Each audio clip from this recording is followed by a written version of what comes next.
Coming in at 5, Boogeyman. The Boogeyman is a mythical creature used by adults to frighten children into good behavior. This demonic creature has no specific appearance, and conceptions vary drastically by household and culture, but it is commonly depicted as a masculine or androgynous monster that punishes children for misbehavior. The Boogeyman, or a somewhat related creature, can be found in every culture, and is used for scaring children into good behavior depending on what purpose needs serving, often based on a warning from the child's authority figure. The term Boogeyman is sometimes used as a non-specific personification or metonym for terror, and in some cases, the devil. While the description of the Boogeyman differs on cultural levels, there are often some shared similarities to the creatures. Many of these demonic creatures are depicted as having claws, talons, and sharp teeth. Along with that, the majority of Boogeyman are of the spirit variety, while the minority are demons, witches, and other legendary creatures. Some are even described to have certain animal features such as horns, hooves, and bug-like appearances. When examining the personality traits of the Boogeyman, they are most easily divided into 3 categories: the kind that punish misbehaved children, the kind that are more prone to violence, and the kind that protect the innocent. However, they all relate in the same way, being that they all exist to teach young children a lesson. The more vicious Boogeymen are said to steal children at night and even eat them. Sucks to be those kids. Coming in at number 3, the Malabranch. The Malabranch are the demons in the Inferno of Dante's Divine Comedy, who guard Belicia 5 of the 8th Circle. Vulgar and quarrelsome, their duty is to force the corrupt politicians to stay under the surface of a boiling lake of pitch. When Dante and Virgil meet them, the leader of the Malabranch, Malacoda, assigns a troop to escort the poets safely to the next bridge. Many of the bridges were destroyed in the earthquakes that happened at the death of Christ, which Malacoda describes enabling the time this takes place to be calculated. The troop hook and torment one of the Barrettas, identified by early commentators as Ciampolo, whose names some Italian grafters, and then tricks the Malabranch in order to escape back into the pitch. The demons are dishonest and malicious. The promise of safe conduct the poets have received turns out to have limited value, and there is no next bridge, so that Dante and Virgil are forced to escape from them. Coming in at number 2, Mundis. Mundis, also known as the Prince of Darkness, is a devil prince from Devil May Cry who ruled the demon world 2,000 years ago, overthrowing the previous rule of the demon world and threatening the human world. Sometime after conquering the devil's throne, Mundus' rule was challenged by the demon god Argosax, and a great war followed that divided the underworld into 2 sides. Upon trying to take over the human world, the demon swordsman Sparda rebelled and defeated him and his enemies, sealing him away in a vault on Mallet Island. To quote Tomio Otsubu, "Visually he looks like a god. He purposely makes himself look godlike, so we took that to heart by making his silhouette godly and majestic." The crumbling second form is meant to show how pitiful he really is in contrast with the majesty of that first form. Mundus' appearance when he battles Dante is that of a gigantic living statue of an aging muscular bearded man with enormous feathered wings, resembling figures such as Zeus or even God. During his final battle with Dante, portions of the statue began to break away, revealing a grotesque writhing mass of living tissue, with 3 eyeballs and hundreds of hands coming out of it.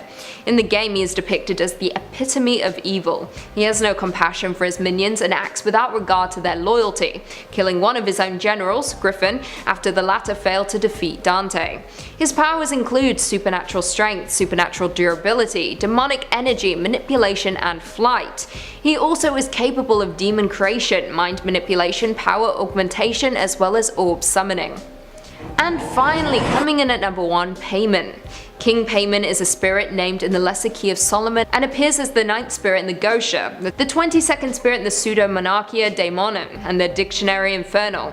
The Gosha, Wea, and Duplanty warn that if King Payman appears alone, a sacrifice must be made to summon Babel and Abalam, 2 kings who serve under him but do not always accompany him.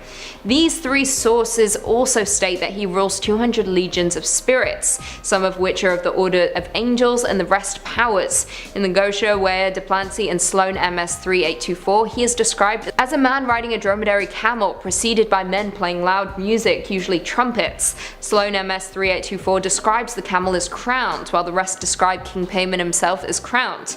The Gosha and Weya both describe him as teaching science and answering all questions, specifying that his knowledge includes all arts and secret things such as knowledge regarding the earth, its waters, and the winds.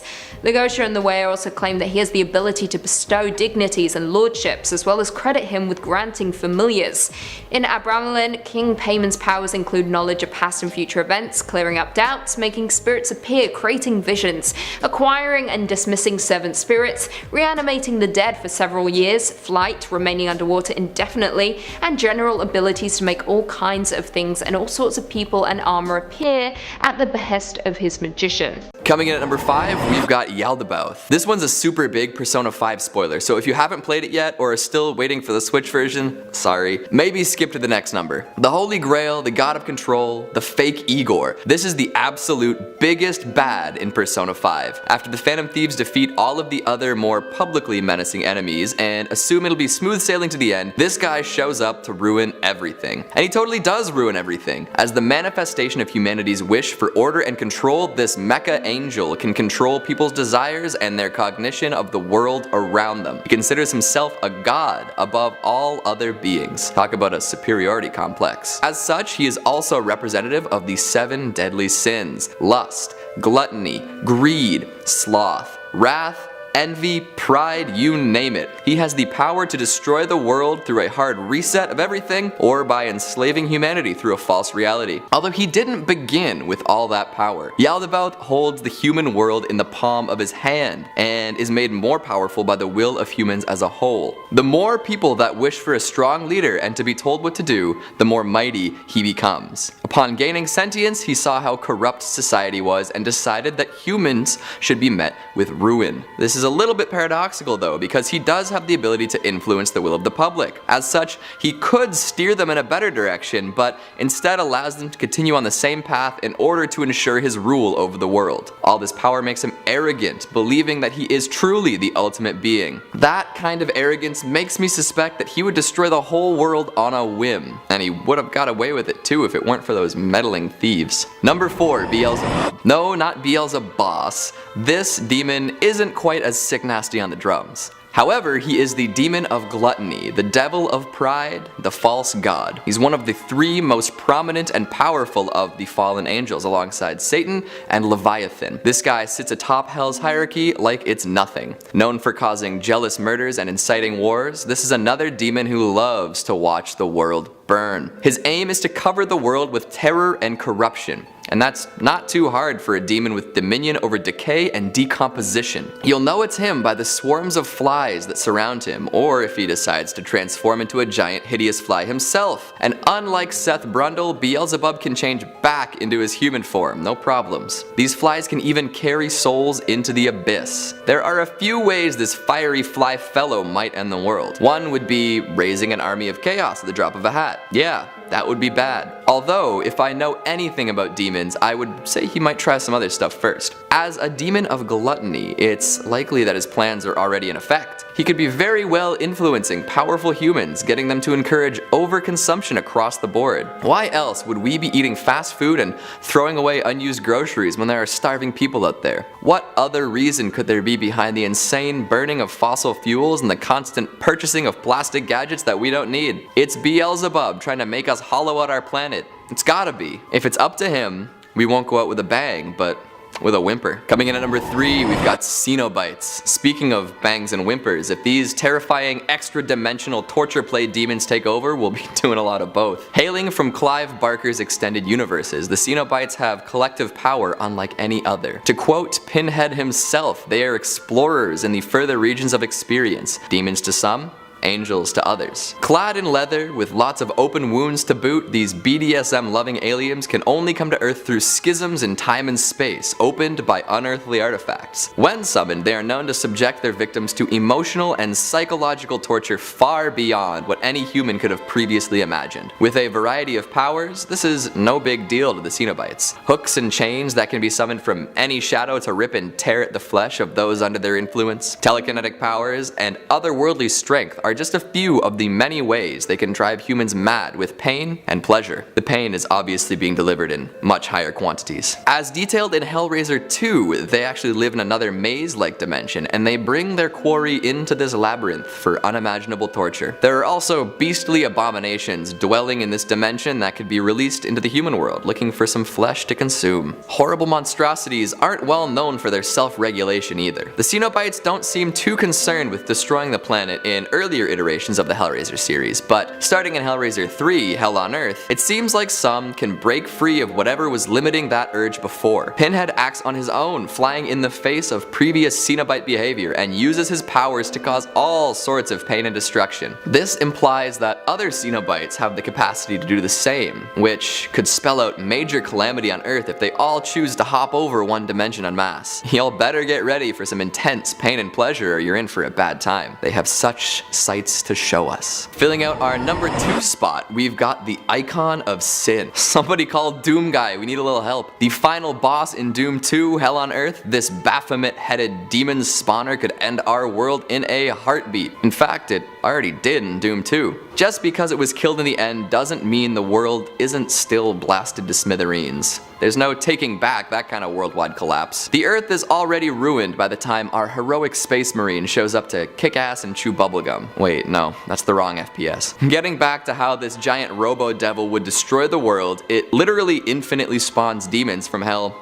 into our world. How does it do this? Well, in the Doom universe, humans have come up with some pretty ingenious teleportation technology. However, as teleportation tech is apt to do, it malfunctions and opens a portal to hell on Mars. We are led to believe that this problem only exists on Mars in the first game, but that would be too convenient, wouldn't it? In Doom 2, more portals open on Earth, and the Icon of Sin gets to chill in the bowels of hell and fire demon after demon through these portals to cause humans a whole lot of trouble. And if we're being real, nobody on Earth even comes close to the demon-slaying capabilities of the fictional Doom guy. So if these portals open, and if this metal-headed brain demon decides to spawn a bunch of Hellions in the city streets, it's all over. And filling out our number 1 spot, we have the Saint of Killers from Preacher. Of all the demons on this list, only one has successfully killed both Satan and God. Yes, I did say a demon killed God. That deity-ending demon is the Saint of Killers from Preacher. Once a bloodthirsty Confederate soldier known as the Butcher of Gettysburg, the Saint of Killers decided to settle down with a woman and find peace. Still a man at this point, he fell in love, had a family, and was happy.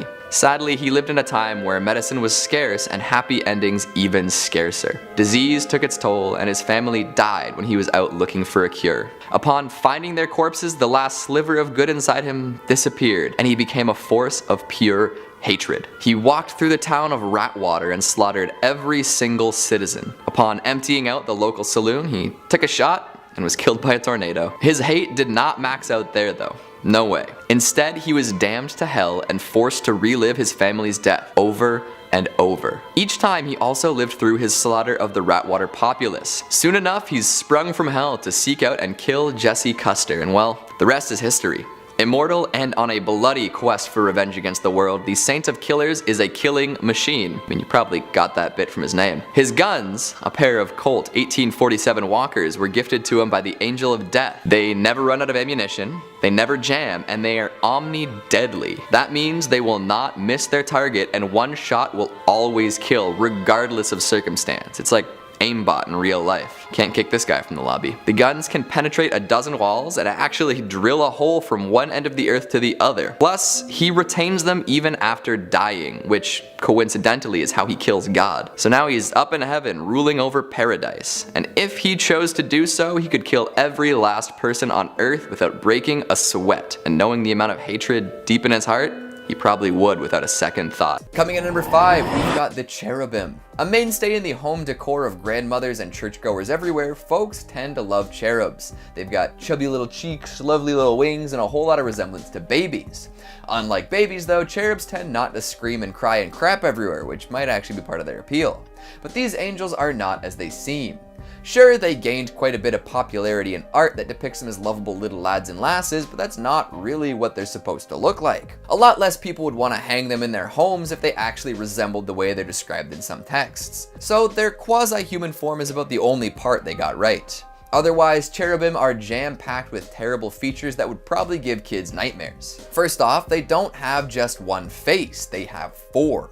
One of a human, one of a lion, one of an ox, and one of an eagle. That's a lot of freaky faces. Add in 4 wings and you've got a wild and crazy creature. But the basic appearance of these things is just the beginning. Those who behold the cherub might notice that it always appears as if it's on fire, you know, for reasons. And apparently they were often accompanied by another indecipherable being. A half machine, half creature full of whirling crystalline forms, these interlocking wheels stared down upon folks with hundreds of eyes that covered their entire bodies. Imagine that, being visited by an angel, and instead of seeing a calming, serene humanoid dressed in white, you're greeted by some awful chimeric abomination and its pet crystalline wheel.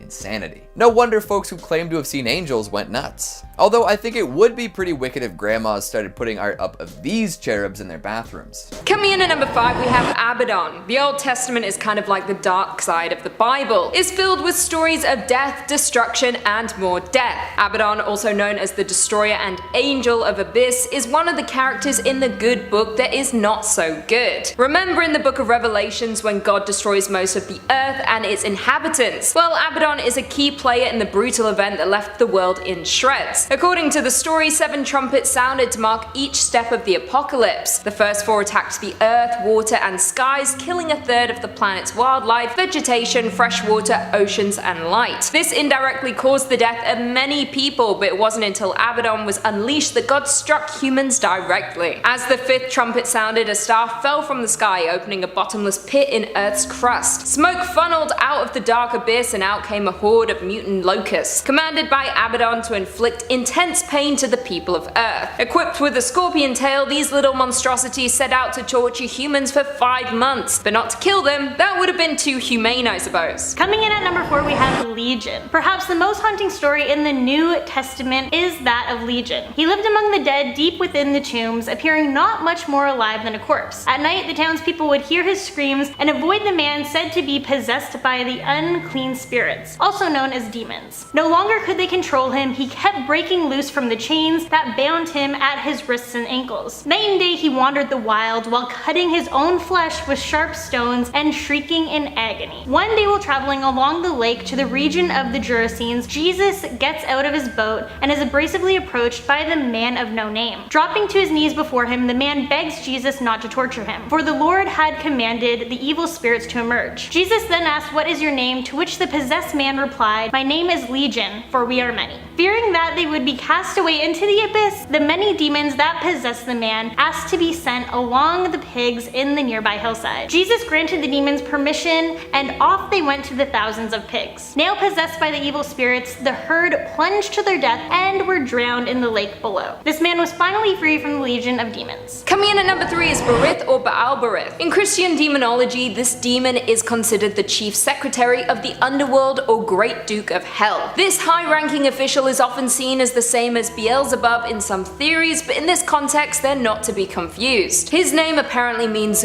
God of the Covenant, so if any demons in hell need paperwork signed, Berith is the guy to get the job done. He's often depicted as a demonic soldier riding a red horse and sporting a golden crown upon his head. In other grimoires, his skin is also red. This demon is known for manipulating and tempting men to commit heinous acts, like blasphemy and murder. Berith is also said to be one of the demons who possessed a nun in the famous Louviere's exorcism case. Coming in at number 2, we have Adrammelech, known as the Fire King. The name Adrammelech only appears in the Old Testament twice, but his stories pack a mean punch, especially with children. The first time he's mentioned, he's regarded as the son of the Assyrian king. He ends up murdering his father in cold blood while in the temple worshipping his idol. The worst part is that this story is relatively tame compared to the next time we see the name Adrammelech. In the Book of Kings, he's mentioned as being a sun god worshipped by the Sephardites, who were sacrificing in his honor by burning them alive, hence the Fire King nickname. Adrammelech is often depicted with the torso of a man, the head of a mule, and the tail of a peacock. Okay, so that doesn't sound as scary as you're expecting a demon to be, but there's something unsettling about his looks. However, in other lore, he's considered Satan's stylist, so he must be doing something right. Another nickname he holds is Chancellor of Hell, which kinda reminds me of Supreme Chancellor Palpatine from Star Wars. Interestingly enough, both villains indirectly cause children to be killed. Adrammelech with the children sacrificed in his honor and manipulated Anakin with the younglings, but I digress. In Robert Silverberg's short story Basilisk, he's described as guile and mischief than Satan. And coming in at number 1, we've got Raphael. To round it all out, let's discuss how even the holiest of forces are capable of the absolute cruelest of acts. Like, unimaginable torture that lasts lifetimes. I guess we already knew all that thanks to Dante's Inferno, but let's take a look at a very specific, pointed act of malice for a second. Raphael. Although he's not one of the named angels in the New Testament, he has become associated with healing and stirring the pool of Bethesda. However, just because he's associated with healing doesn't mean he can't bring the pain. Known for fighting the demon Azazel, he eventually triumphed over this force of evil. So what'd he do when he won? Did he banish the demon, purify its soul? Nope. He bound their hands and feet together, found a big hole in the desert full of rocks, and then cast the demon into this pit. Apparently, that demon waits there until the day of judgment, when he will then subsequently be cast into a pit of fire. Holy smokes, that is a hardcore punishment. I guess the demon deserved it in some way, but geez Louise, that's just gotta suck. I'm not sure if folks should find it comforting or not that these supposedly holy beings are so absolutely terrifying. Like, if you ever saw one with your own 2 eyes, it might have a Lovecraftian madness-inducing effect on you. Seriously, angels are scary. Coming in at number 5, we've got the Angel of Death. We'll start off with a no-brainer. If you summon the Angel of Death, you're probably gonna witness some death. Or quite possibly, participate in some death. Whether it's your death or the death of someone close to you or the death of literally everyone around you for miles, there's gonna be some death. Death, death, death. That's what happens when you summon the Angel of Death. Get used to it. By the way, does death sound weird to you now? Sounds weird to me. One particularly egregious example of this large-scale killing comes from the story of Passover. In the Hebrew Bible, there's a tale of a pharaoh who refuses to release his Israelite slaves. God brought about a bunch of plagues to convince him to finally set them free, but to no avail. So instead, the Angel of Death was sent to kill the firstborn sons of Egyptians across the land. If the Israelites smeared the blood of a slaughtered lamb on their front door, the angel would pass them over instead of killing one of their sons. This resulted in quite the catastrophe for the Egyptians though. And that wasn't the worst of it either. Killing all of the firstborn sons of an entire empire wasn't enough for the Angel of Death. No sir. Apparently, while protecting Jerusalem from an invading army, this angel wiped out over 180,000 men in one night. Like, I get it, you gotta protect what you gotta protect, but that is a lot of human death. When the casualties number in the hundreds of thousands, you might want to think twice before summoning this angel. It's like dropping a holy nuke on somebody, insane fallout and all. In actuality, folks don't really know exactly what happened when the Assyrians attempted to invade Jerusalem. By all historical metrics, this invading force should have easily taken over the city. However, there are some theories that don't involve literal divine intervention, including mice and the plague that they brought. So what's the better story though, an ill-timed mice-based epidemic or a swooping, slicing, slaughtering angel of death? Coming in at number 2, we've got Uriel. If you like your reproductive organs unsliced, you'd best avoid Uriel. See, there's an old story that makes me wonder about angelic priorities. Moses almost died because he and his wife were lax with a bit of non-essential surgery for their son. In the book of Genesis, the removal of a piece of skin at the end of a particular body part is considered mandatory. It guarantees that covenant between you and God. So when Moses and his wife Zipporah hadn't gotten around to slicing and dicing their son's parts, God sent Uriel to exact swift revenge. According to the story, he was moments away from dropping Moses on the spot, but Zipporah swept in with a particularly sharp rock and did the deed. Casting the bloody bits of their son upon Moses' feet, Uriel accepted this and refrained from ending the man's life. So if you're not careful, you could anger the Lord for something seemingly insignificant and he might send Uriel after you. And if we're being honest, that's not a way anyone wants to go. So when you sign up to be a part of something like that, maybe check the rules and regulations extra close, lest you get put in the ground for not having your tonsils removed or something. And finally at number 1, we've got Jophiel. Widely known as the Archangel of Beauty, you would think that this angel would be cool to summon. Sure, the heavenly beauty might be too much for your human mind to handle, but at least you'd go mad seeing something unspeakably radiant. Here's the thing though, Jophiel doesn't suffer any fools, and we're all fools. Hell, the first humans to ever roam the earth, Adam and Eve, found this out firsthand. After consuming the forbidden fruit and gaining its hidden knowledge, Jophiel was the one to kick them out of the Garden of Eden. Break the rules? get booted. I don't know if that can be considered tough love, it's probably just tough. So summoning Jophiel probably means that you've recently done something that goes against God's will, and for most folks that is not something they're super enthusiastic about doing. Plus Jophiel is said to wield an enormous flaming sword, and as bad as that is, you probably don't ever want to be on the receiving end of it. Coming in at number 5, we've got the Angels of Paradiso. Like I said, not all the angels out there are intrinsically linked to major religions. Some are inspired by said worship, but can take on totally new and unimaginably freaky forms when inserted into certain narratives. Enter Bayonetta, ancient gun-toting, hair-wielding witch with a hate-on for these divine beings. In the combo-fueled games, players take control of what Sarah Palin wishes she was in order to punch, kick, whip, and torture the ever-living crap out of these radiant figures. It ends up being a little deeper than that, of course, but I'll leave that to Top 10 Gaming or something. I specifically want to talk about how terrifying the angels in this game are. Taking inspiration from all sorts of pre-existing angels, although the Judeo-Christian is extra strong, these gold and marble-skinned freaks of fancy are down to annihilate anything that gets in their way. The angels are divided into 4 spheres of influence, each increasing in power. Even the lowly members of the 3rd sphere are terribly powerful and look the part too. Bayonetta can handle them no problem, but imagine facing down one of these monstrosities on your own. Inhuman in form,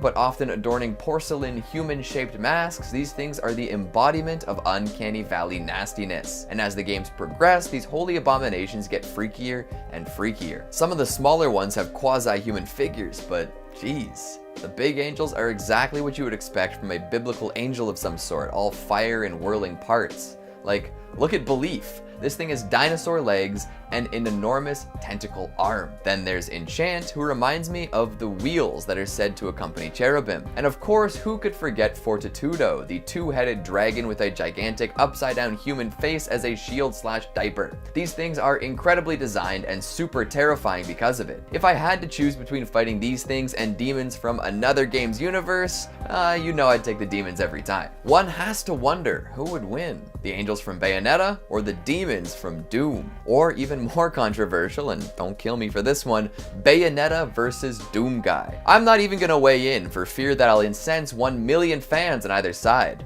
So I'll leave you with the mental image of a marauder fighting Lustitia. Coming in at number 4, we've got Evangelion's Angels. Oh yeah, we're not done with the alternate universe angels quite yet. If you thought some of the angels featured throughout Bayonetta were freaky, we're just getting started. Context matters when you're looking for how scary something is, and in this case, the angels from Evangelion are probably a whole lot freakier than the ones we've previously mentioned. Think about it, 15 years after a catastrophe the likes of which the world has never seen, and then all of a sudden some inhuman, godlike creatures touch down and start to destroy everything. Worse still, the only way to fight these things is to put some traumatized teens into enormous biomechs and make them fight to the death. That is a scary situation. There have been plenty of different interpretations of these angels over the years, with some folks theorizing that they represent some sort of messenger from beyond our understanding of the world, and others think that they're a proto-form of life coming back to reclaim the earth. Regardless of how you understand their purpose, they're extremely powerful, impossible to negotiate with, and looking to methodically eliminate everyone and everything on the planet. And while some of them have vaguely humanoid shapes and relatively easily understood powers, others can be absolutely eldritch in nature. Take Lila for example. It takes on the appearance of a gigantic black and white sphere with an impenetrable defense. Anything that attempts to hit it will phase right through it, and Evas that go up against it often end up in its pocket dimension. Or how about Uriel?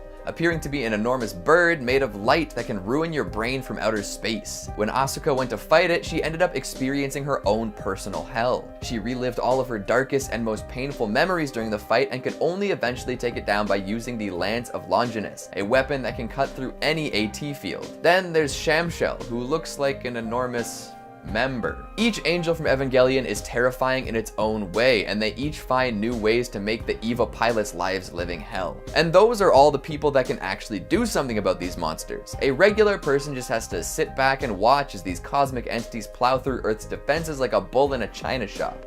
Goodness gracious. And don't even get me started on the beings like Adam and Lilith.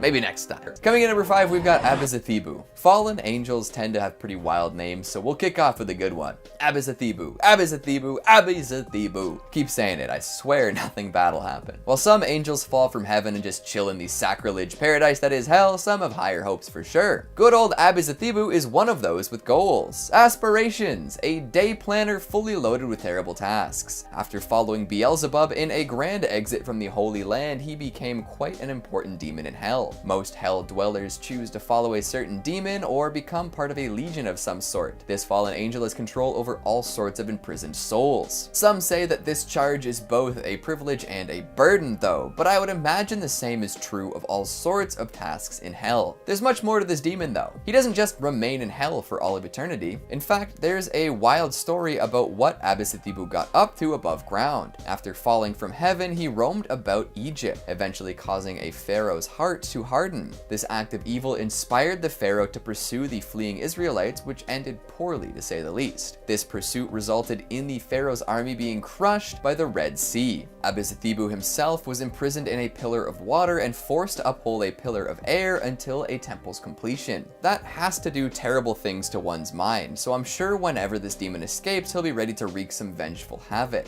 You'll be able to recognize this angel turned demon rather quickly too. He has 2 differently colored wings. One is bright red. So if you ever come across an entity with 2 different colored wings, one being red, you can probably be pretty sure, reasonably so, that it is Abizathibu. Be careful and watch yourself, as he is the demon of pride, known to lead people astray. Coming at number 3, we've got Adramelech, possibly an ex-angel, possibly a Sumerian sun god. Adramelech is worshipped by people around the world who wish to offer up sacrifices in exchange for power and wealth. Here's a fun fact, not only is he a chieftain of hell, he's also got a whole bevy of other interesting hellish responsibilities. Firstly, he's the Great Chancellor of Demons, which is pretty neat. He's also president of the Devil's General Council. Who knew the demons were so democratic and well organized? But here's the kicker, my favorite fact about Adramelech. He is the governor of the Devil's Wardrobe. Tell me you wouldn't want some fashion tips from the Devil's Wardrobe governor. Some seriously killer style on this dude. Probably has one of the original pairs of Satan shoes and everything. To ensure that he looks the part, he takes on the form of either a humanoid mule or a peacock. Or maybe sometimes he's a mule-peacock hybrid. All the above are probably true in some capacity. Be warned, even if you do encounter a fabulously dressed mule peacock man, he's not to be approached. He's described as an enemy of God, greater in ambition, guile, and mischief than Satan, a fiend more cursed, a deeper hypocrite. And we hear a lot of bad things about Satan all the time, so if Adramelech is worse and more cursed than the big guy down there, then we're in for some trouble. Maybe that's why all those hardcore streetwear enthusiasts are so pure evil. They're just channeling Adramelech. Coming in at number 4, we've got Metatron.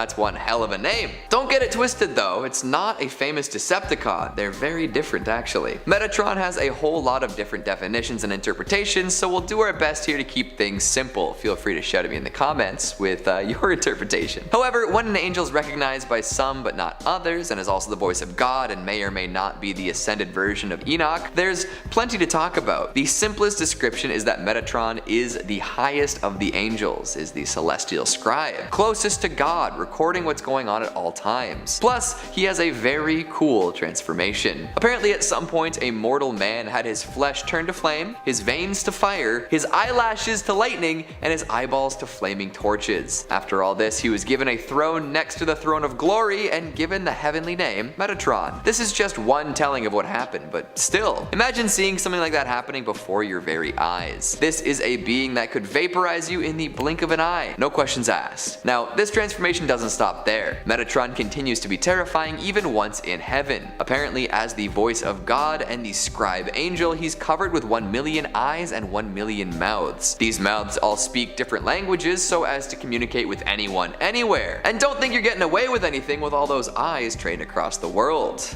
Legendary. He's also said to be the largest angel with an enormous body rocking 36 wings. 3 representing the Holy Triumvirate, the Father, Son, and Holy Ghost, and then multiplied by the 12 tribes of God's chosen people. All in all, this is an incredibly powerful, high-ranking, and complex angel. So if you're gonna summon him, you'd better have a mighty good reason, and if not, you could find yourself in a whole world of trouble. If Metatron's transformation involved fire and lightning in order to ascend, what do you think he's gonna punish you with? I personally don't want to find out. Coming in at number 3, we've got Lila. Now here's something truly scary, the angel of childbirth. I don't know about you, but babies are scary. Just deciding one day that you'd like to play God and bring a tiny human into this cruel world, watching as it grows inside of another human and then eventually flies out like a chest burster from Alien, blood, viscera, and all. Boy, an angel presides over that. Maybe don't summon that. She also feuds with Lilith, who tends to prefer destruction over creation, so if you're bringing Lila to the party, you're also gonna end up running into Lilith too. Whenever conception occurs, it's said that Lila speaks to God about the fate of the soon-to-be child. God then chooses the strength, appearance, and destiny of said individual, and Lila plants this seed into a mother's womb. It's awfully deterministic, don't you think? That the moment you're conceived, everything's already just laid out, and we left it up to an angel and God with no input, no choice? It's a little much. However, there is an interpretation that changes this a bit. Some say that Lila plucks a soul from the Garden of Eden and makes it enter an embryo. There, she shows the soul all of the potential it has in life and all of the possible rewards and punishments it may endure. After this terrifying lesson/indoctrination, she strikes it upon the lip, forming the philtrum and erasing all of its memories of these ideas. From there, it's essentially a blank slate with the ability to become righteous or wicked. But why get rid of the knowledge you already gave it? Why can't everyone be righteous? Just seems like babies are set upon a very tough path with not enough to work with. So come on, Lila, cut them some slack. Coming in number 2, we've got Ramel. There are 2 versions of Ramel we can look to, the Fallen Watcher and the Angel of Hope. Of course, the spookier edition has to be the Watcher, but we will briefly touch on each. As the Archangel of Hope, Ramel is in charge of bringing folks divine visions and carrying the faithful up to heaven. Like always, I'll be doing a less than generous reading of these tasks. A lot of serial killers claim to have seen divine visions, and they're meant to cleanse the world of sin. Maybe we'll leave that to actual angels and don't let mortals with knives and guns get god complexes. And carrying the faithful up to heaven, like the actual rapture, sounds horrifying to me. Maybe that's just me, you know, the host of the scary YouTube channel and regular blasphemer, but you know, you do what you can. Now, if we want to talk about Ramel the Watcher, there's also some spooky stuff going on. You might have noticed, we talk about these fallen angels quite often. Ramel is the 6th of 20 leaders and brought his legions down to earth to take wives, mate with human women, and teach forbidden knowledge. He's also referred to as the Thunder of God, which is particularly terrifying and elicits images of wrath, fire, destruction, and earth-shattering noise. So tell me, do any of these visions of Ramel sound like something you'd want summoned before you? Probably not. And if that doesn't convince you, just think about the Ramel that shows up in Evangelion. Oh boy.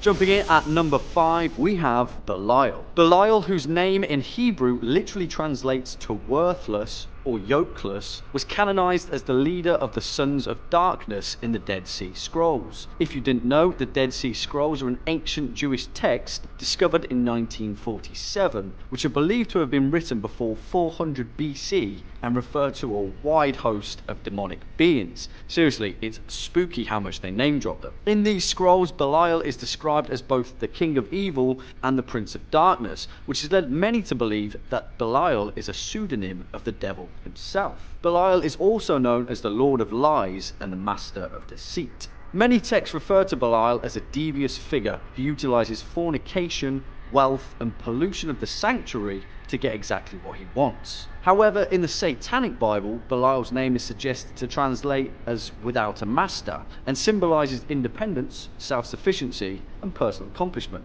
It begs the question, whose side is Belial really on? Coming up at number 4, we have Serat. In Latin, Serat literally translates to rise and is the physical manifestation of rebellion and opposition. His angelic opposite is Raphael. To be honest, Serat is a minor demon and is pretty weak sauce compared to some of the guys on this list. But the thing that makes him pretty terrifying is his brush with a particular pope. Written between 1150 and 1227, the Grimoire of Honorius was written by Pope Honorius III with the intention of being specifically used by a priest. Pope Honorius was obsessed with the thought of Satan invading the mortal realm, and so began preparing the Catholic Church for a war. He wrote down his findings in this forgotten grimoire, which wasn't unearthed until 1760. Honorius began his training by purposefully summoning demons, and then banishing them again in a sort of weird, spooky, demonic boxing session. It proved quite effective, and the Pope soon started to get a handle on the armies of hell. He'd write down the name of each demon he fought and leave an elaborate explanation of their strengths and weaknesses.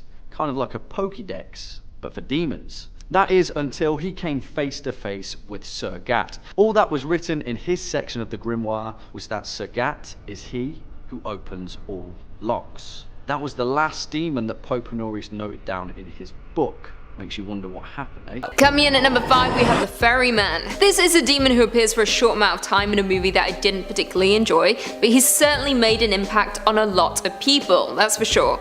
Released in 2019 and directed by Gary Doberman, Annabelle Comes Home is the 7th installment in the Conjuring universe and the sequel to Annabelle and Annabelle Creation. Starring the likes of McKenna Grace, Madison Iseman and Katie Saariv, along with Vera Farmiga and Patrick Wilson, the film follows the Warrens' child Judy, who is left alone with her babysitter when her parents go to investigate a case. However, when an unexpected guest arrives, Annabelle is set free, and demonic activity spirals inside of the home. Now, we're not going to be focusing on Annabelle for this number, we're saving her for later. Instead, we'll be discussing the Ferryman. The Ferryman is one of the many antagonists in the Conjuring franchise, making his first appearance in Annabelle Comes Home. He is a dark and evil spirit who is rumored to take souls to the afterlife for a price, but instead of delivering them to the afterlife, he collects them and tortures them. The Ferryman was investigated by Ed and Lorraine Warren after the death of a girl by its hands. They conducted interviews by those affected, who told them stories of the Ferryman, who demanded a toll, or else their souls would be left. The Warrens collected coins from corpses that were cursed by the demon and had them blessed and locked away in their museum. However, in Annabelle Comes Home, this demon is woken up when the coins are tampered with, unleashing the hellish force, and he is truly terrifying to behold. Before we jump into number 4, be sure to give this video a big thumbs up, it really helps out a lot in the YouTube algorithm. Coming in at number 4, we have Bathsheba Sherman. Bathsheba Sherman was the first villain to traumatize all of us in the Conjuring universe, with her first appearing in The Conjuring. Released in 2013 and directed by James Wan, The Conjuring of course stars Patrick Wilson and Vera Farmiga as Ed and Lorraine Warren, paranormal investigators famous for being involved in prominent cases of hauntings, including the Amityville Horror. In the movie, the couple are contacted by the Perrons, a family who recently moved into a farmhouse and become tormented by a demonic presence inside of the home, with Ed and Lorraine Warren attempting to rid the family of the entity. Now, Bathsheba Sherman is the main antagonist of The Conjuring. She torments the family and possesses the mother Carolyn. Now, Bathsheba was a woman born in 1812 who was said to be related to a woman executed for witchcraft in Salem back in 1692. Jumping forward in time, she went on to marry a rich farmer and gave birth to a child. However, she attempted to use this child as a sacrifice to the devil, but was ultimately caught by her husband. Exposed, she climbed a tree on her property, proclaimed her love for the devil, and proceeded to curse those who would take her land, before ultimately taking her own life. Her spirit would now reside on the land and torment all those who tried to live there, aka the Perron family, who become the demon's victims before the Warrens step in to put an end to it. Coming in at number 3, we have La Llorona. Hailing from arguably the worst movie on our entire list, La Llorona is a terrifying entity that is not to be messed with. Released in 2019 and directed by Michael Chavez, The Curse of La Llorona is a supernatural horror starring the likes of Linda Cardellini, Raymond Cruz, and Patricia Velasquez, and follows a mother in 1973 who must save her children from a malevolent spirit named La Llorona and wishes to steal them. In real life, this spirit is also referred to as the Weeping Woman or the Wailer, and is a spirit who roams waterfront areas mourning her drowned children. Legend states that a beautiful woman named Maria married a rich conquistador with whom she bore 2 children. However, on one particular day she caught her husband with another woman, and in a fit of rage she drowned her children, with her suffering immediate regret. She then drowned herself but was unable to enter the afterlife, and instead was trapped in purgatory and roamed Earth searching for children to steal. So of course this seemed to be the perfect supernatural story to bring into the Conjuring universe. However, it failed to make any real kind of impact, with the movie falling short. However, despite that, the character of La Llorona is still pretty damn terrifying nonetheless. But she doesn't scare me cause I ain't a child. Can't snatch me. Coming in at number 2, we have Annabelle. Annabelle is perhaps the most popular and feared demon in the Conjuring universe, with her first appearing in The Conjuring before being introduced as the main antagonist in Annabelle, Annabelle Creation, and Annabelle Comes Home. Annabelle is considered to be one of the most dangerous and haunted items collected by Ed and Lorraine Warren over the years, with the demonic entity latching itself onto a porcelain doll, in the movies that is. In real life it took hold of a Raggedy Ann doll. Now, the Annabelle demon is a powerful demonic entity who torments those who are possession of the doll, with her moving around unseen. In The Conjuring, where she first appeared, Annabelle was released by Bathsheba Sherman, who we discussed before, with Bathsheba going to the home of the Warrens as revenge for investigating her home, and releasing Annabelle. However, let's look at the doll's backstory. In the movie, Annabelle, a pregnant woman, is gifted the doll by her husband. Not long after, Annabelle Higgins and her boyfriend, members of a satanic cult, break into the home, turning the doll into a conduit for evil when Annabelle takes her own life. A demon possesses the doll, posing as the ghost of Annabelle Higgins. We quickly discover how truly powerful Annabelle is when she begins to attract spirits from a nearby graveyard as the Warrens are attempting to transport her to their home. They manage to fashion a case out of glass from a decommissioned church though, and the evil is contained. But for how long? And finally, in at number 1 we have Valak, the nun. I mean, there is no demon stronger and more terrifying than the evil Valak, who first appeared in The Conjuring 2 before being the main antagonist in the prequel movie The Nun. Released in 2018 and directed by Corin Hardy, The Nun follows a Roman Catholic priest and a nun as they uncover a dark secret in 1952 Romania. Of course, we see Bonnie Aarons reprising her role as Valak, the demon nun. As we know, in The Conjuring 2, Valak was the antagonist who tormented Lorraine Warren, showing her horrific visions of her husband's potential death, and fighting off against her at the end of the movie. Now, I won't spoil what happens there for those who haven't seen The Conjuring 2, so we'll primarily just focus on The Nun, the prequel of sorts that was really Now, in the prequel, it is revealed that the monastery was built by a duke centuries prior who became obsessed with black magic and attempted to summon a demonic force. However, before he could, he was killed by fellow members of the Vatican, and the rift was sealed with the blood of Christ. When the monastery gets bombed during World War II, the evil spirit is released and takes on the form of a nun, with the demon being revealed to be Valak, who is now walking freely around the monastery every night, killing people one by one. She is truly terrifying in her physical form as the nun, and is utterly relentless and despicable. She rarely speaks but is wickedly smart, even tricking the Warrens in The Conjuring 2. She also teamed up with Annabelle, making for two formidable yet terrifying opponents. Coming in at 5, Mephisto. Mephisto hails from Earth 616 in the Marvel Universe. He is an extra-dimensional demon whose origin is unknown. He rules a fiery pocket dimension that he calls Hell, or Hades. He calls his realm Hell in order to exploit Earth's human beings' belief in a single being of absolute evil, who is often referred to as Satan, who rules such a realm. Mephisto's domain is inhabited by himself, by lesser demons who serve him, and by the astral forms of certain deceased human beings, which have been trapped in the bodies of demons. Mephisto is a Class 2 demon and possesses vast supernatural power, which is apparently inherent within him. He is energized by sources of evil in the human world: superhuman strength, superhuman speed, superhuman stamina, superhuman durability, regenerative healing factor,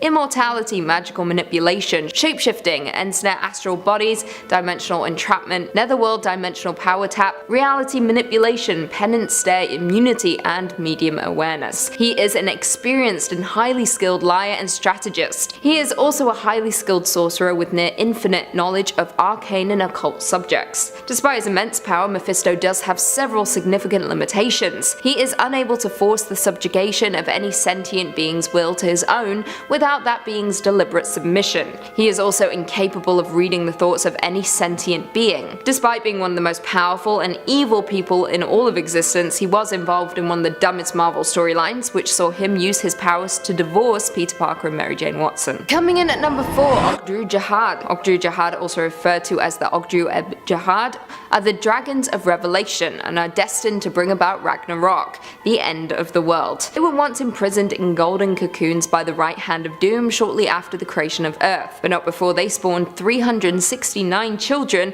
known as the Ogu Hem. They are the main antagonists of the Hellboy series. Inspired by H.P. Lovecraft's The Great Old Ones, the Ogu Jahad are serpentine entities which once resided on and presided over Earth. They are pitiless, chaotic, bent on destruction and subjugation, and often so horrific in appearance that the mere sight of one of them sometimes induced madness. Now, some history of the Ogu Jahad. In the beginning of time, God created an order of spirits. Of these, many of the greater spirits were sent to newborn Earth to oversee it as watchers. One of these spirits, Enum, created the Ogu Jahad out of fire and mud. Ogu Jahad then went on to give birth to the Ogu Hem, who became Earth's first life forms. Ogu Jahad is an immortal and vastly powerful, with his true nature defying description, with even its nature as multiple beings meanings being ambiguous. In the film Hellboy, the Ogu Jahad serve as the overarching enemy of the film, mentioned only a few times by name. They appear as vaguely cephalopod-like, resembling more their Lovecraftian influence. They are encased in their crystal shells somewhere in outer space. Coming in at number 3, Malganis. Malganis was one of the Nathrazim sent by Archimonde as a jailer of the Lich King in World of Warcraft. He was chosen to head up the plot to turn Prince Arthur's Menethil to darkness and make him the Lich King's greatest champion. Later he led the Scarlet Onslaught under the guise of Barian Westwind. During the breaking of Ner'zhul at the Kil'jaeden's command, a group of dreadlords including Malganis tortured the orc shaman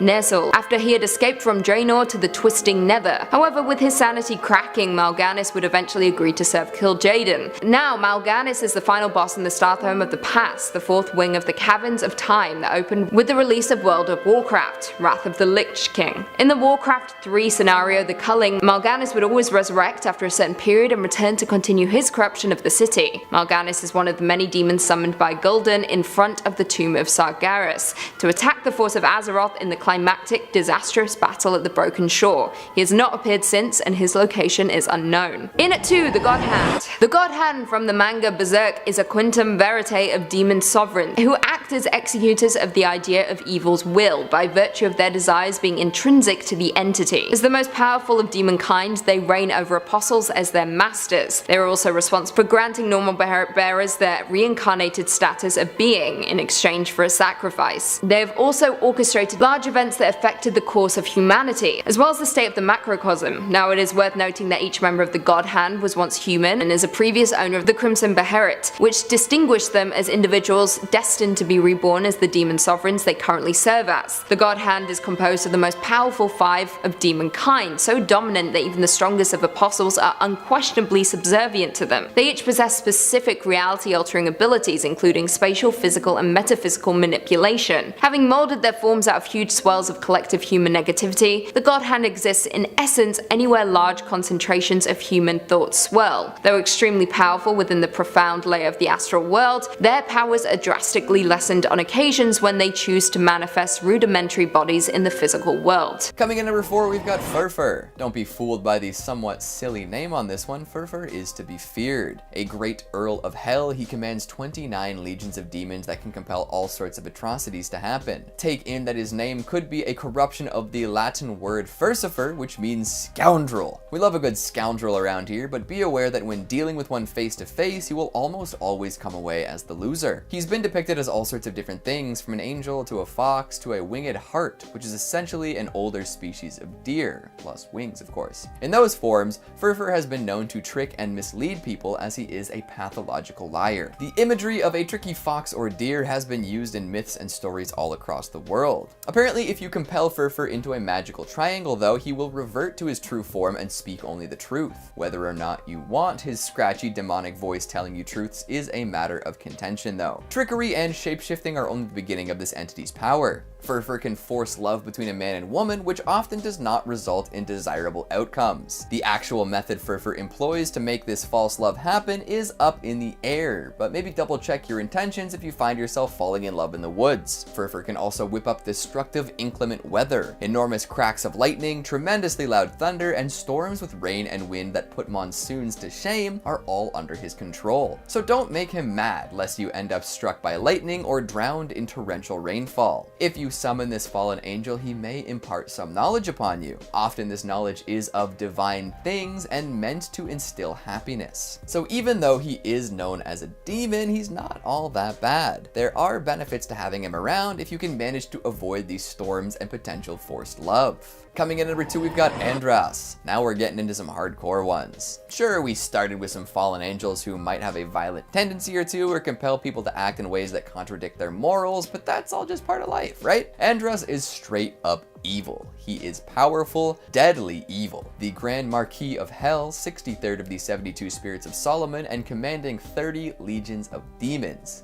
Boom. If If Andros likes somebody, he teaches them to kill their enemies, masters, and servants. Yeah, all three categories. He is a bringer of bloodbath and brings them often. Nobody escapes when he's around. To make matters worse, he also gets a kick out of creating bad situations. Sowing discord among people is a chief interest, and trouble seems to follow him wherever he goes. It's hard to avoid him too, as he does take many forms and can really mess up your day if you're not ready. See, usually magicians look to summon Andros in order to gain some of his power, but he's not easily handled. He will often kill the very people who summoned him if they're not prepared for his arrival. Then he's just free to roam around with his owl head and crazy sword, murdering to his heart's content. Not great. Usually he looks sort of human, with an owl or raven head riding a dark wolf.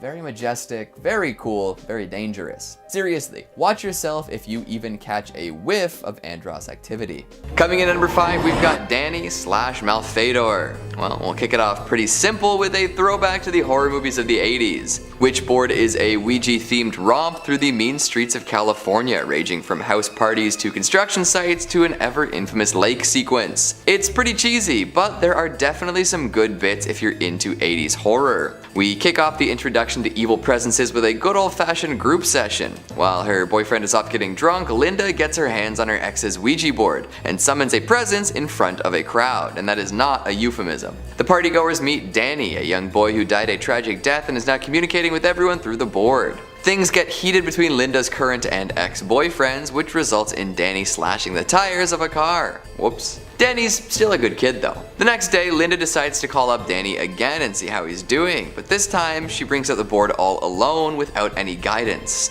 Bad call, as the presence that shows up says he's Danny but is hiding his true identity.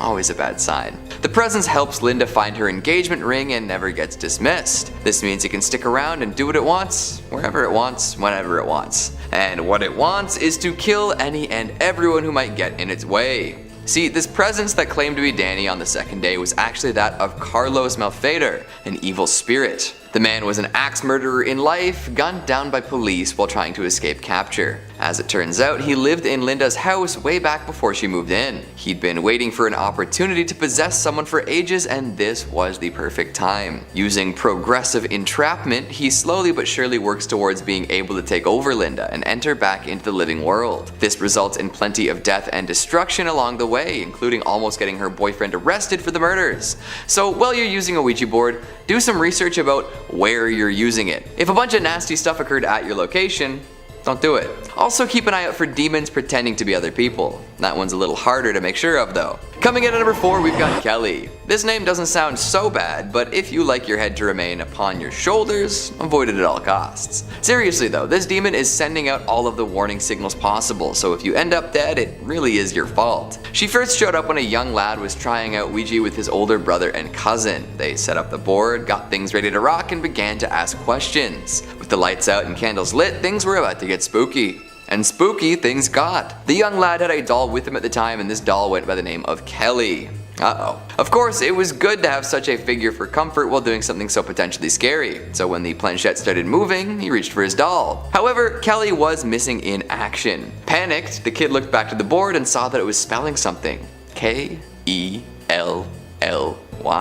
Oh my goodness. Soon after, the ritual ended and the boys were considerably shaken. The youngest one looked frantically for his doll, but to no avail. However, later she was found, without her head. Someone or something had taken the doll, popped its dome off, and hidden the pieces away. If you ask me, this is a kind of warning, a sign of things to come. The next time you try to use a Ouija board around here, the demon might spell your name.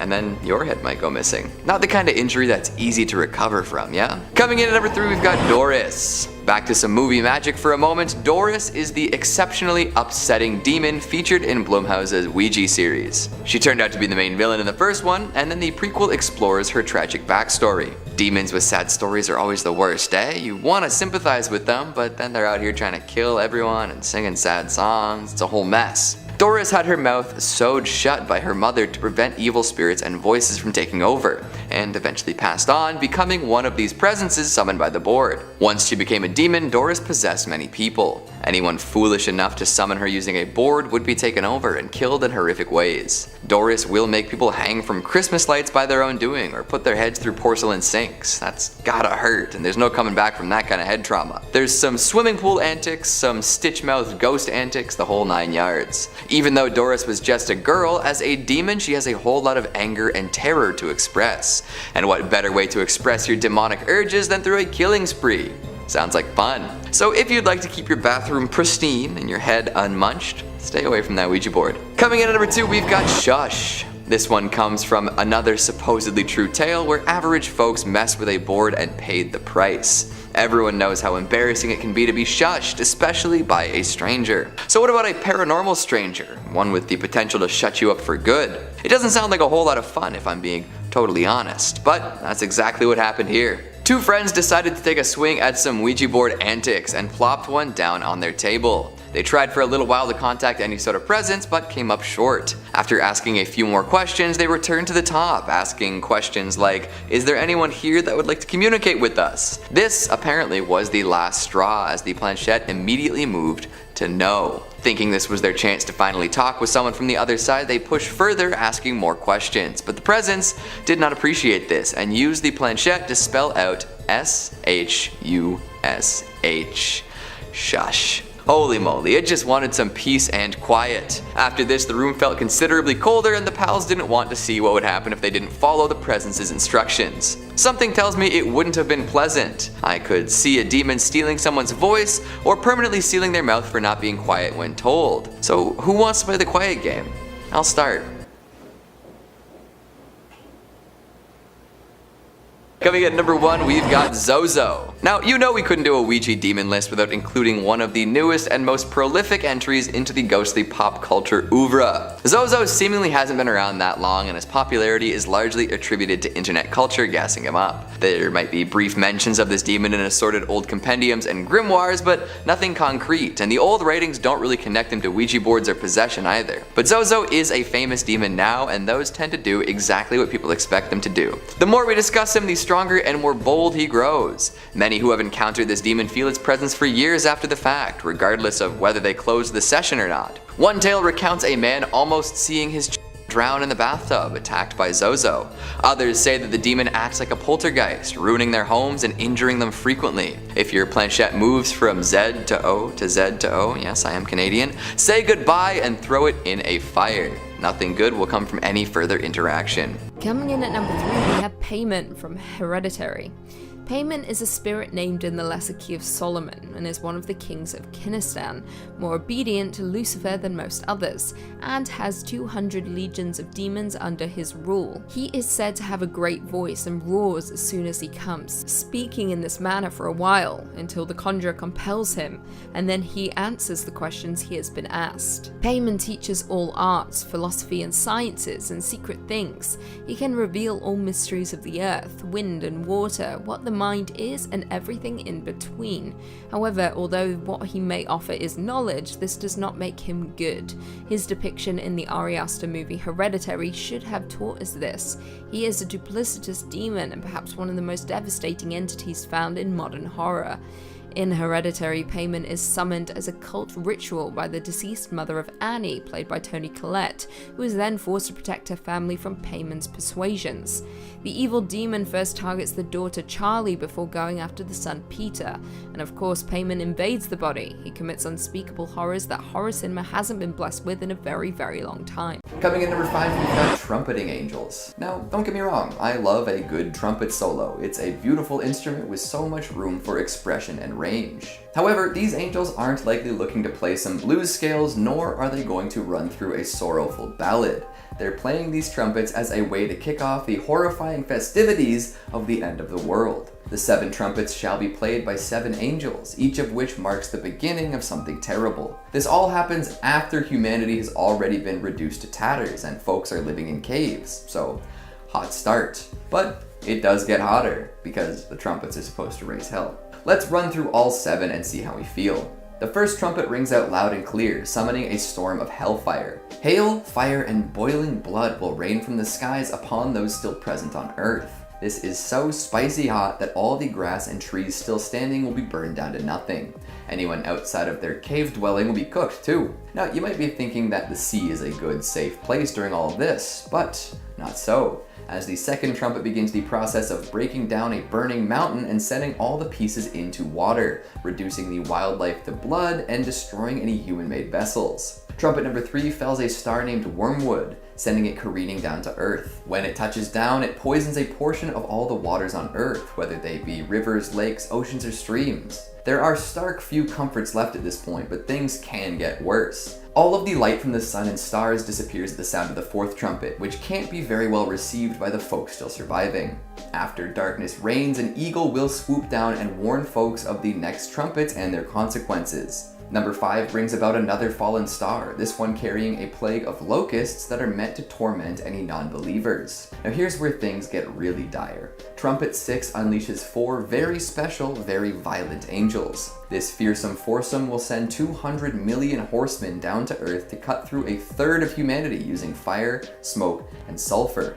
Holy smoke, they're not messing around. Worse yet, their horses barely resemble anything equine. They're chimeric abominations with heads of lions, snake-like tails, and horrible breath. Lastly, number 7 kicks off a brand new set of tortures for those who remain on Earth, led by another set of awful angels. Let's talk about that in the next entry. Coming in number 4, we have the 7 bowls. The trumpets were just a warning, a sign of things to come. And while the angels who played these deadly instruments are bad, the angels in charge of these heavenly bowls are so much worse. Plus, they look like they're bringing down holy offerings, which gives folks false hope before realizing what's actually going on. So 7 angels take up 7 bowls or vials or whatever vessel you can imagine and bring the contents down to Earth. They then begin pouring whatever's inside down upon the ground, and then things go really sour.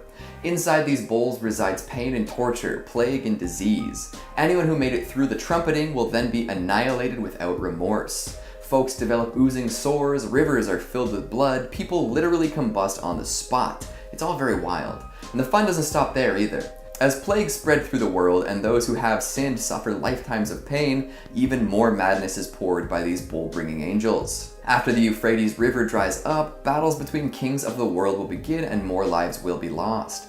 And to top everything off, the bowls bring about the most powerful and destructive earthquake that mankind will ever see. No disaster to date will compare to the chaos whipped up by this massive quake, leveling entire cities in seconds, opening up enormous chasms in the earth, and generally making it really hard to have a good time.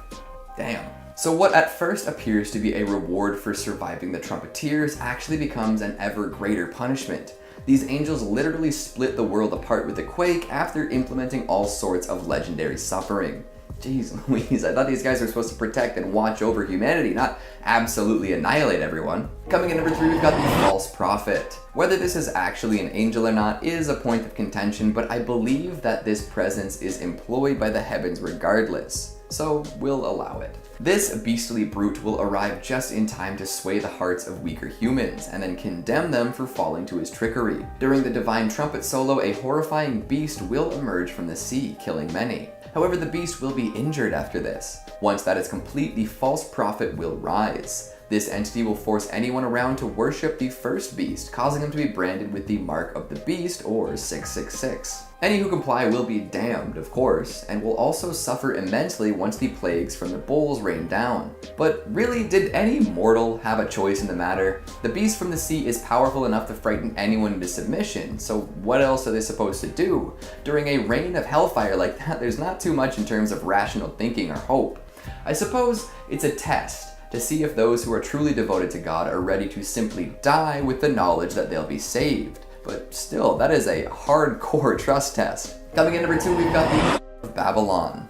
Another questionably angelic figure, but one who appears nonetheless. As chaos reigns around the world, the whore of Babylon will descend upon humanity riding a beast with 7 heads and 10 horns. She will be drunk on the blood of martyrs and saints and looking for a good time. And by good time, I do mean blood. This is interesting, as this particular figure seems to be representative of a political movement at the time. Scholars often accept her as a symbol for Rome, with 7 heads representing the 7 hills of Rome and the 10 horns standing in for the 10 emperors who seem to be pushing for a less Christian world. So even if this promiscuous beast rider wasn't an angel from heaven herself, she represented something that God would have abhorred. And in being a symbol to rally against and hate, this Babylonian beauty probably steered folks back in the direction those at the church appreciated. Interesting, right? And finally, at number 1, we've got Abdon, God's chosen angel of death, the supposed location of the lake of fire, and a legendary name overall. This figure is said to have released the locusts mentioned earlier. A swarm of locusts probably isn't that bad in the grand scheme of things. They can block out the sun and eat all your crops, but that is a minor setback. However, Abdon's locusts, that's a whole other story. These hellish insects are ready to go to war. They're said to appear as war horses with human heads and thorny crowns. With long flowing hair and teeth as sharp and strong as a lion's, they're instructed to torture anyone without the sign of God on their forehead for 5 long months. It seems a little excessive, but here we are. This is an angel who's all about cleansing the world of impure people through death, and the fact that he also commands these hordes of nightmare bugs only serves to intensify his wicked reputation. If there's an angel better known for cruelty and unforgivingness, let me know. But for now, we'll let Abdon top the list. I hear there's a hotel somewhere that shares his name. I wonder what it's like. Coming at number 5, we've got Leviathan. Often associated with adjectives like aquatic and enormous, Leviathan is a word we often hear outside of the context of angels. It's a concept at this point. If something is a Leviathan, it's an enormous sea monster, ready to swallow entire ships whole, prepared to annihilate fleets of submarines, waiting for its chance to appear in a monster movie. But here's the thing, Leviathan isn't just some monstrous figure in the ocean, nor is it simply a huge roller coaster in Vaughn. Leviathan is also a demonic angel.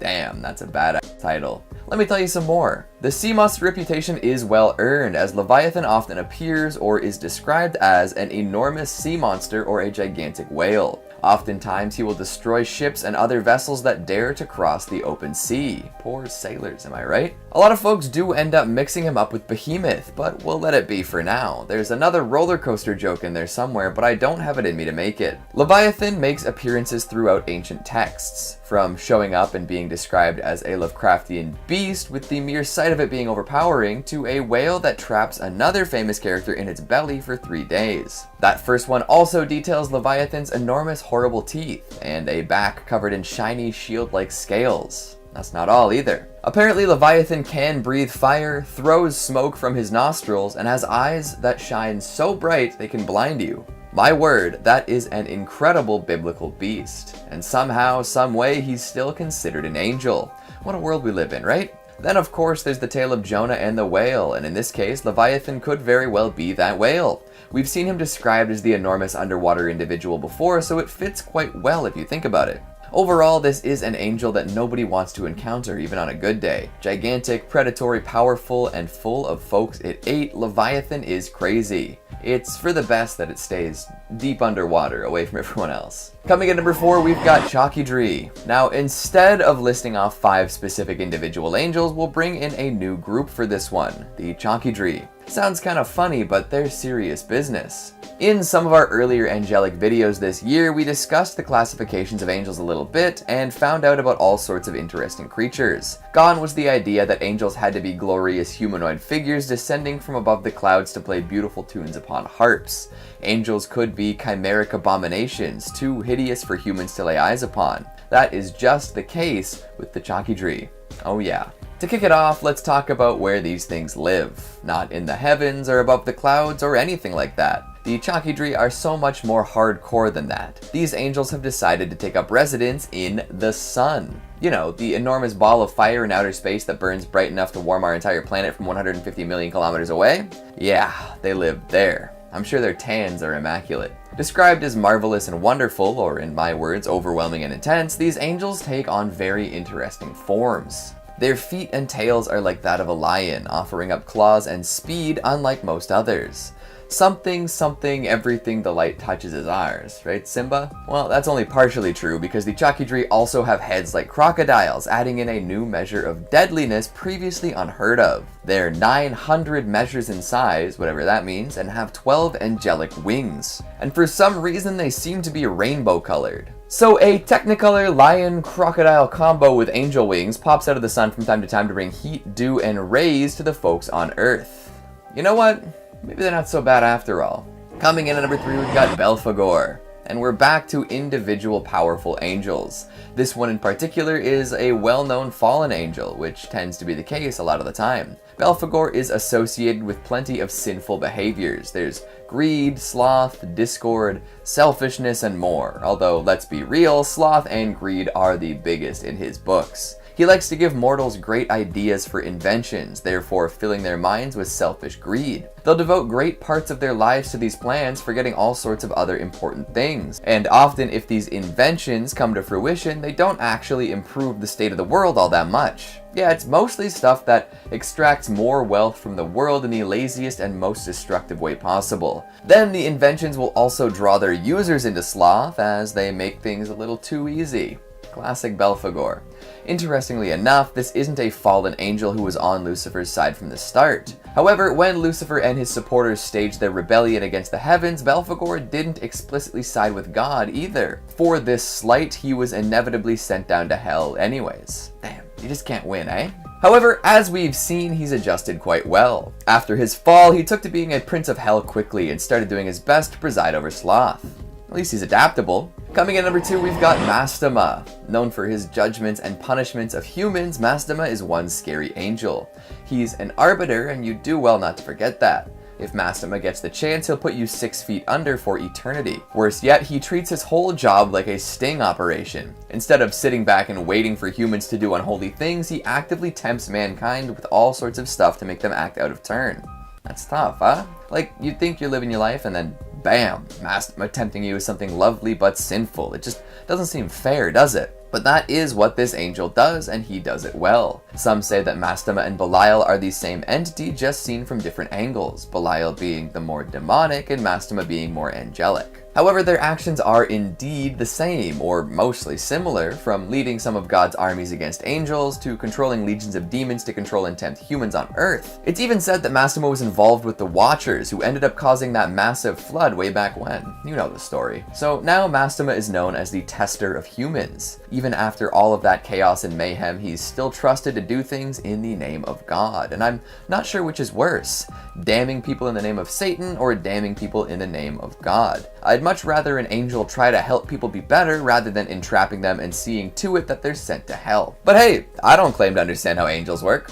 And finally, at number 1, we've got Lucifer. If we were to tally up every list that Lucifer topped, what do you think the final count would be?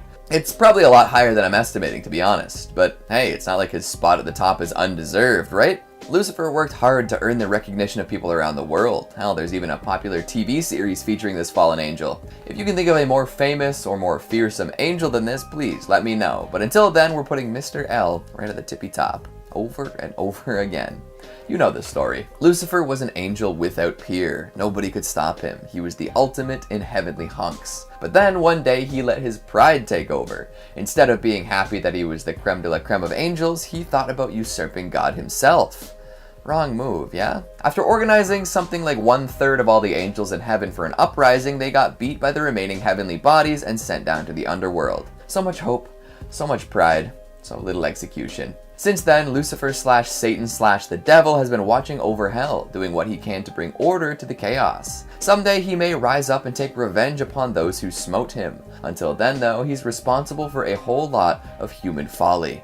Goodness gracious. Coming in at number 5, Mammon. Mammon, also known as Mammon or Plutus, is a powerful fallen angel. Mammon, now a demon, is commonly personified as greed itself. He's the noble demon lord of abundance, prosperity, wealth, and injustice. He also is most often personified as a deity. In his appearance, Mammon is somewhat similar to the gods Plutus and Dispater, especially when Plutus appears in the Divine Comedy as a wolf-like demon of wealth, wolves being associated with greed in the Middle Ages. Thomas Aquinas metaphorically specifically described the sin of greed as Mammon being carried up from hell by a wolf, coming to inflame the human heart with greed. During his time in heaven, he was depicted as forever looking downward at heaven's golden pavement rather than God himself. In fact, Mammon's obsession with gold was to the point where he did not even care about Lucifer's rebellion, but due to the fact that he cared more about material wealth than God, he was cast out by the archangel Gabriel. After the rebellion in heaven, Mammon was banished to hell, where he is the one who finds underground precious metal that his demonic companions used to build their capital city, Pandemonium. He did this by Lucifer's order. Mammon cancels the devils to be happy with what they have got and to create a home for themselves in hell. At some point in time, with the aid of Mulciber, Mammon created the legendary Twin Blade, which was made from the bones of a fallen angel, salt that was crystallized from the tears of Michael, then melted down with the ichor of a god into Damascus steel. The Twin Blade is capable of killing almost anything. In at number 4 we have Asmodeus. Asmodeus is a king of demons and earthly spirits, mostly known from the Book of Tobit. The demon is also mentioned in some Talmudic legends, for instance in the story of the construction of the Temple of Solomon. He was thought to be the king of the nine hells by some Renaissance Christians. He also represents one of the 7 deadly sins, lust. Being the demon of lust, he is responsible for twisting people's sexual desires. It is said that people who fall to Asmodeus' ways will be sentenced to an eternity in the 2nd level of hell. He is also a demon of literary jealousy, anger, and revenge. Asmodeus is either a ruthless, brutal monster or mischievous demon endowed with a playful and satirical genius. Asmodeus was originally an angel known as Asmodal and was in the order of Cherubim. Right before the war in heaven, he joined Lucifer's rebellion against the Lord only to be personally defeated by the archangel Raphael, but not before Raphael brutally tore out the lion part of his body and cast him out of heaven with the rebel angels in tow. Asmodeus barely survived the fall due to the injuries inflicted on him by Raphael, but he managed to recover. The lion that was originally part of him, now torn, became something of a pet and steed. He also became one of the 7 kings of hell, embodying the sin of lust. He has hundreds of legions of demons under his command. He incites gambling and is the overseer of all the gambling houses in the core of hell. Asmodeus also became the husband of Lilith, though she does not exactly find his presence to be welcoming or tolerable at all. Coming in at number 2 we have Moloch. Moloch was once an angel serving God. Due to his own self-interest, he was cast out. He gained a cult following and many worshipped and followed him in ancient times. Child sacrifice is non-existent today, hopefully, but that hasn't always been the case. In ancient times it was commonly associated with people hoping for greater fertility for either person or a land. One cult stands out from the rest, the cult of Moloch, the Canaanite god of child sacrifice. In the bowels of a big bronze statue with the body of a man and the head of a bull, offerings, at least according to the Hebrew Bible, were to be reaped through either fire or war. It is said that devotees can still be found today. People prayed and offered to Moloch as they believed he was responsible for the weather and fertile agriculture. If they wanted their land and people to thrive, they believed that they must make this sacrifice for the gods, or specifically Moloch, to bless them. Though the biblical account describes children being passed through the fire to Moloch, Hebrew prophets are universal in their condemnation of the practice. This has suggested that such sacrifices might have been made to their Abrahamic god by some cult, but were condemned and cast out of the Orthodox faith as anathema. Followers argued that this was not a practice of God, but those who were led astray. Others claim that Moloch was an angel before he fell, and those who followed him mistook his word for religion. There are religious sacrifices sites still standing around the world today, preserved in time as a reminder of the dark history of following false gods. Although it was more commonplace in ancient culture, there are modern cases of Moloch worship. Obviously these are kept more personal, as this would not be accepted. There have been claims that some influential people in today's society secretly make sacrifices to Moloch to gain power and influence over today's world. Of course, we do not have evidence of this, just claims. Do you believe that people are committing such horrible acts for their own self-interest?